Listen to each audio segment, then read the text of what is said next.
Alright guys, welcome back to Formula 1 news. With rumours of Max Verstappen's future with Mercedes continuing to circulate, Red Bull and Mercedes both need to respond to a difficult last few races to say the least. Upgrades are on the way in the next couple of rounds, Spa and Hungary, before the summer break where Max is expected to make his decision. Red Bull and Mercedes are both bringing major upgrades, seemingly with the intention to prove to Max Verstappen their team is the place to be next season. Will it be enough, especially with Christian Horner out of the picture? Very much interested in your thoughts in the comments. Hit the like button if you enjoy, subscribe if you're new as always, I greatly appreciate it. We're going to begin here. Yesterday we talked about all these rumours that Max and Toto were both in Sardinia together. Now, it was a little bit unclear. You can't track the yachts perfectly. This was Unleash the Lion, which is Max's yacht, although we thought that maybe he was there on his plane. So who really knows?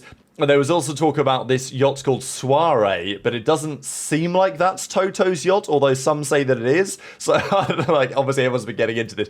The funny thing about it was that just as I uploaded yesterday's video, Max took off from Sardinia and went back to Nice. So he had quite the day out on the beach, right? People were like, oh, he's just on holiday, right? He's just had a little vacation. We know that Max's type of holiday is to hit the simulator or go to Spa and do some GT3 running. But as we know, he was only in Sardinia for about 5 hours. So he took off from Nice, he landed in Sardinia at 1:20. That's what we talked about yesterday. And then about 5 hours later, he took off again from Sardinia and went back to Nice. So this was not exactly a little trip to enjoy the beach. This was presumably for a conversation, assuming that he was on the plane. Obviously, we don't know that, but we could make a reasonable presumption that could be the case. So, yeah, fascinating to say the least. We think that Toto was out there.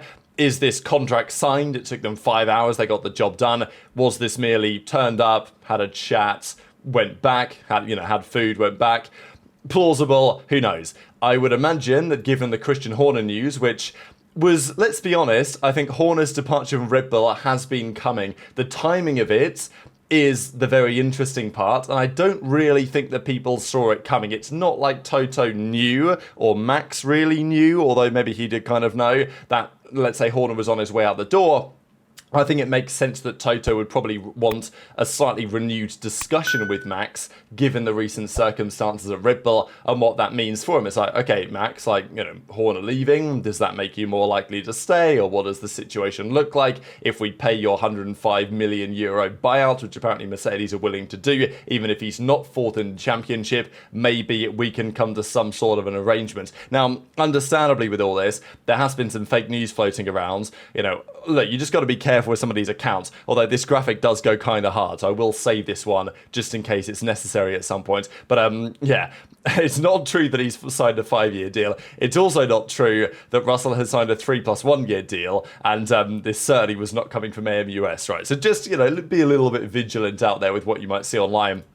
But with Horner departing, there is absolutely no doubt that the future is pretty chaotic. F1 Techie says 2026 will be a crazy year, especially for the people who lived in 2021. Be ready for hot news. So, look, we'll see what time says on this, what it means for Horner, what it means for Max, what it means for Mercedes. But I'm sure that all of those key characters from 2021 will be right back at the top of the agenda over the coming months. But we're going to talk about some upgrades in the coming minutes for the rest of this 2025 season. And if Red Bull can prove to Max in the next couple of rounds that they know what they're doing, they can make some progress in the car, they can fix it, maybe that's going to give him some optimism. But we know that for next year, the power unit is critical for the success in 26, and let's be honest, for the success in 27, 28, 29, because the theory is, certainly Ben Sulayem has said this and others as well, that they are trying to get away from these 50-50 engines as soon as possible. It doesn't seem like anyone really likes them. Maybe Audi do, but there's a lot of talk about going back to some sort of V8, maybe with a small hybrid component, something to that degree. It doesn't feel like we are going to get 11, 12 years of these regulations with these engines like we have done for the last 12 years kind of thing since 2014. That's not going to happen, and it probably means that there isn't really all that much time for Red Bull Powertrain to turn it around if they have a very difficult start. So Max knows this, and the consideration for the power unit is very relevant.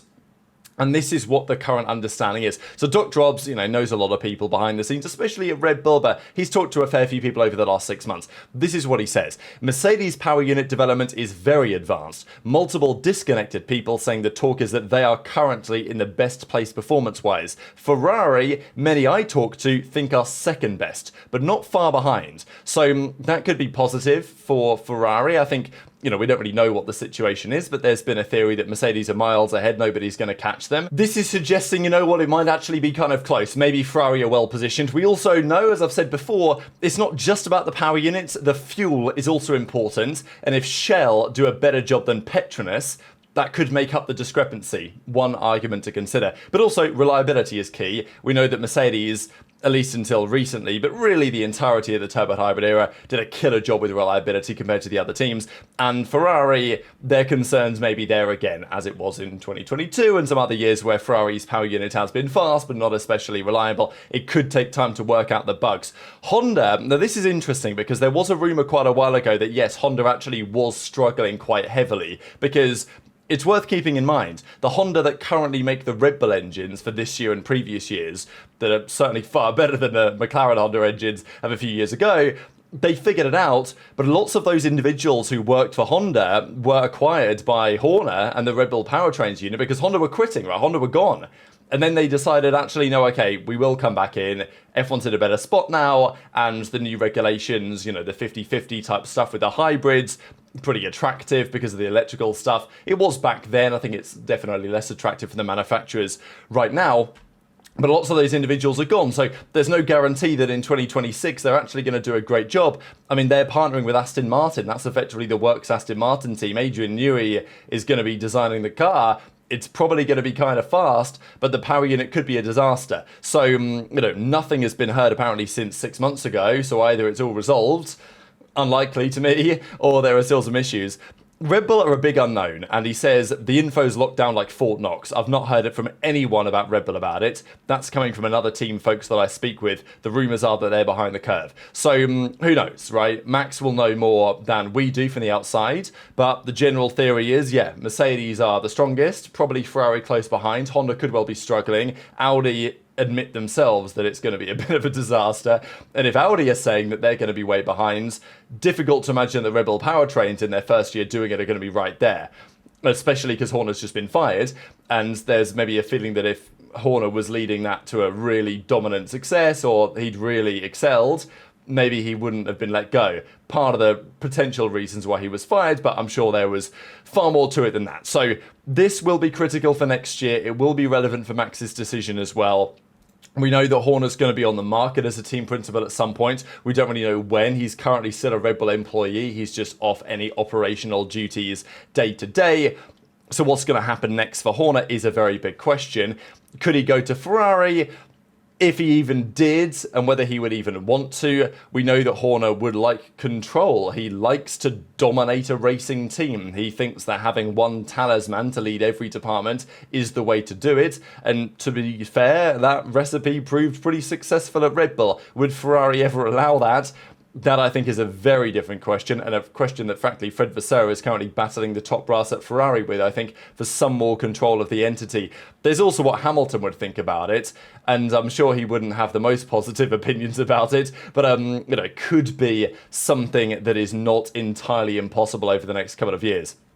But Red Bull, they need to prove to Max a couple of things. They need to persuade him that next year's power unit is actually going to be better than people are talking about right now. And they also need to persuade him that they know how to make a car. Because the power unit is one thing, but if he doesn't have confidence in Pierre Wachier and the technical team to actually fix the problems, there's long been held this belief since Newey's departure around about Miami last year, that Wachier and the technical team at Red Bull just don't know how to resolve the issues with the car and deal with some of the developments that have led them down the path to where they are today, that only Max is seemingly capable of driving this monstrosity that they have put together.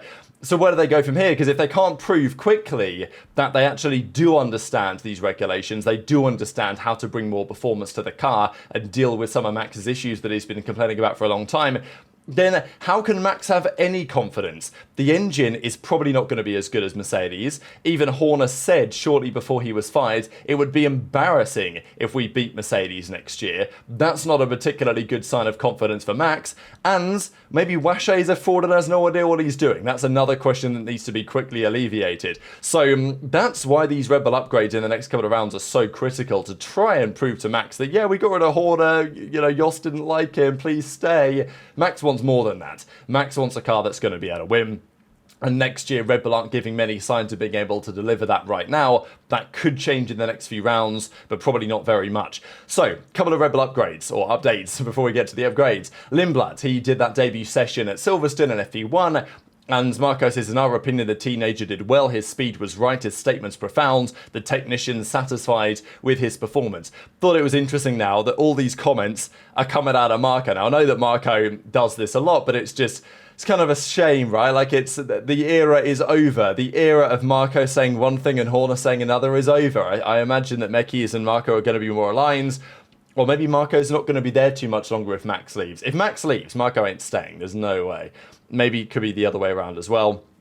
But Marco talked about Yuki, because Yuki's been struggling heavily, as we know, and he says, we've had intensive discussions. He also works with sports psychologists, which, to be fair, is probably true for almost all drivers up and down the grid nowadays, internally within the team.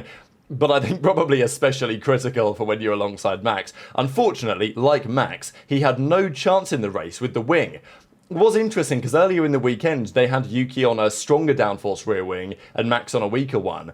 And it was, well, it looked like that's what they were going to stick with. But actually, they put both of them on the lower downforce version. And I mean, Yuki's pace was just absolutely non-existent in the race. But Max was also having a very difficult time, to be fair.